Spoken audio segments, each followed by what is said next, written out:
Hello friends, कल किसी technical error की वजह से जो हमारा लेक्चर नंबर 15 था जनरल साइंस का, उसमें क्या हुआ कि क्वेश्चन नंबर 112 शायद इसके बाद से जो वॉइस और वीडियो है या कि ऑडियो और वीडियो वो मैच नहीं कर रही थी। वीडियो अलग चल रही थी, ऑडियो अलग चल रही थी, जिसकी वजह से क्या है कि वो लेक्चर क्वेश्चन नंबर 112 के बाद पूरी तरह से ख़राब हो गया। तो हम उन्हीं क्वेश्चनों को आज के इस करेक्टिव लेक्चर में रिपीट करेंगे और उसके जो सही ऑप्शंस हैं उनको यहाँ थोड़ा ब्रीफली जल्दी करेंगे, क्योंकि हमें नेक्स्ट लेक्चर जो है लेक्चर नंबर 16 उसको भी कवर करना है विद इन टाइम। तो चलो शुरुआत करते हैं और सीधे हम कहाँ पहुँचते हैं। तो सबसे पहले हम क्वेश्चन नंबर 113 पे ही पहुँचते हैं, क्योंकि 112 तक सही थे। तो क्वेश्चन नंबर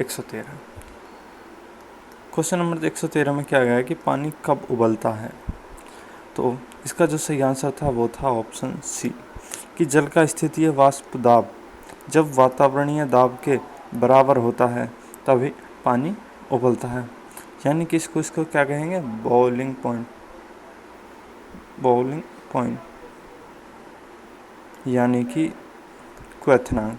ठीक है, ये इसका क्वथनांक बिंदु भी होता है।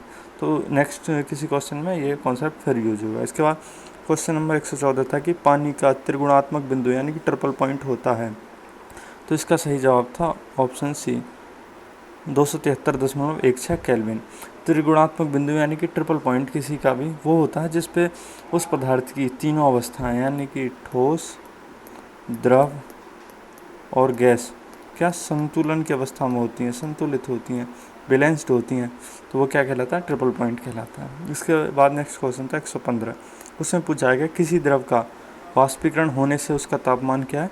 तो वाष्पीकरण होने से या इवेपोराइजेशन होने से उसका जो टेम्परेचर है वो घटेगा, ऑप्शन बी। इसके बाद नेक्स्ट क्वेश्चन था 116 कि वह ताप जिस पर बर्फ, पानी और वाष्प संतुलन में रहता है कहा जाता है। तो अभी बताया था, तो उसको कहते हैं त्रिक बिंदु यानी कि ट्रिपल पॉइंट। तो इसका सही आंसर हो गया ऑप्शन डी। इसके बाद क्वेश्चन नंबर 117 था वाष्पीकरण की दर निर्भर नहीं करती है। तो इस पर थोड़ा ध्यान देंगे, गौर देंगे कि नहीं पूछा है। ठीक है, तो ऑप्शन ए द्रव के ताप पर करती है, ऑप्शन बी द्रव के पृष्ठ क्षेत्रफल पर करती है, ऑप्शन सी द्रव की संपूर्ण मात्रा पर तो इसे नहीं करती है।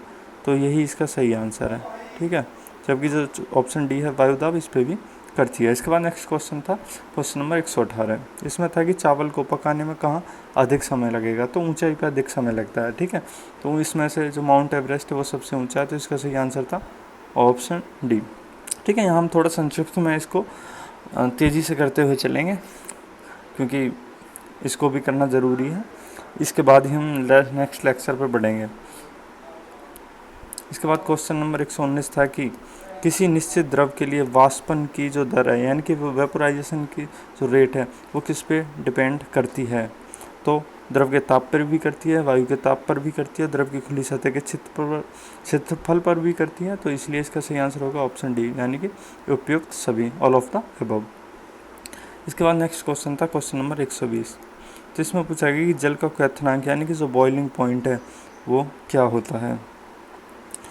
तो जल का क्वथनांक तो इसमें जनरली मैंने कल भी बताया था, पर वो सही आपके समझ में नहीं आया होगा कि वो सदैव 100 डिग्री सेल्सियस होता है। इस पर हम ज़्यादातर इसको टिक कर देते हैं, पर ऐसा नहीं होता, ये जनरली होता है, ऑलवेज नहीं होता। इसमें सदैव दिया है ना, तो सदैव नहीं होता, कम ज़्यादा हो सकता है। तो जो कि इसका सही आंसर होगा वो है ऑप्शन डी, तो जल की खुली सतह के ऊपर के दाब पर निर्भर करता है। ठीक है, इसके बाद क्वेश्चन नंबर 121। तो क्वेश्चन नंबर 121 था कि ऊंची पहाड़ियों पर हिमपात क्यों होता है। तो जिसका सही जवाब था वो था ऑप्शन सी, कि जो ऊंची पहाड़ियों पर जो तापमान है ना वो हिमांक से कम होता है। हिमांक वह बिंदु होता है जिसपे वो बर्फ़ में चेंज हो जाता है, हिम में चेंज होता है, हिमांक। तो आप समझ जाते हैं आइस बन जाता है, तो दैट पर्टिकुलर टेम्परेचर पॉइंट होता है जिसपे वो आइस में चेंज हो जाता है। तो इसकी वजह से जो जलवाष्प ना वो जमकर वहाँ बर्फ़ बन जाती है। तो फिर जब बर्फ़ बन जाएगी तो बर्फ़ ही गिरेगी। इसके बाद नेक्स्ट क्वेश्चन था 122। इसमें पूछा गया था कि पर्वतों पर आच्छादित हिम सूर्य की गर्मी द्वारा एक साथ न पिघलने का कारण है। तो इसका जो सही आंसर था वो था ऑप्शन बी, कि जो सूर्य से प्राप्त अधिकांश ऊष्मा को क्या बर्फ़ रिफ्लेक्ट कर देती है। जैसे आइस की कोई चोटी होगी, इस पर जो ये भी सनलाइट पड़ रही है तो इसको रिफ्लेक्ट कर देती है, वापस लौटा देती है, उसको एब्जॉर्ब नहीं करती, जिसकी वजह से क्या है कि वो एक साथ नहीं पिघल पाती है। इसके बाद नेक्स्ट क्वेश्चन 123। क्वेश्चन नंबर 123 था कि पहाड़ की चोटियों पर आलूओं को पकाने में अधिक समय लगता है क्योंकि। तो क्या रीज़न है कि जो आलू चोटियों पर पकते हैं, तो आलू हो या कोई भी और दाल हो, कुछ भी हो, एक्सेट्रा, आपको कुछ भी दे दे क्वेश्चन में, बट रीज़न यही है, कॉन्सेप्ट यही है कि जो हाइट पे क्या है, वो वायुमंडलीय दाब, जो एटमॉस्फेयर प्रेशर है, वो क्या होता है, कम हो जाता है, जिसकी वजह से वहाँ पकने में टाइम अधिक लगता है। तो इसका सही आंसर है ऑप्शन डी, वायुमंडलीय दाब कम होता है, एटमॉस्फेयर जो प्रेशर है वो कम होता है। क्वेश्चन नंबर 124 था कि तेज़ हवा रात्रि में ओस नहीं बनाती है क्योंकि। जब तेज़ हवा रात में चलती है तो क्या है, ओस नहीं पड़ती है उस रात। इसका सीधा और साफ रीज़न यही है कि जो वेपोराइजेशन है, यानी कि वाष्पीकरण है, उसका जो रेट है, यानी कि उसकी जो दर है वाष्पीकरण होने की, बहुत तेज़ होती है, तो बहुत जल्दी वाष्प बनती रहती है, वेपर बनती रहती है, जिससे ओस तो बन ही नहीं पाती। इसके बाद नेक्स्ट क्वेश्चन था क्वेश्चन नंबर 125। इसमें पूछा गया थी ठोस कपूर वाष्प बनने की प्रक्रिया को कहते हैं। तो मैंने बताया था ऊर्ध्वपातन बोलते हैं, इसे सिब्लिमेशन भी बोलते हैं, और इस टाइप के पदार्थ को सिब्लिमेट बोलते हैं। ठीक है। इसके बाद नेक्स्ट क्वेश्चन नंबर 126, इसमें पूछा था गर्मी के दिनों के दौरान मिट्टी के बर्तन यानी कि घड़े में जो पानी रखा जाता है वो ठंडा हो जाता है, तो किस कारण से होता है। तो उसका सीधा रीज़न है वाष्पीकरण। ठीक है, ऑप्शन डी इसका सही आंसर हो गया। इसके बाद नेक्स्ट क्वेश्चन नंबर 127 था कि बर्फ़ के दो टुकड़ों को आपस में दबाने पर टुकड़े आपस में चिपक जाते हैं क्योंकि।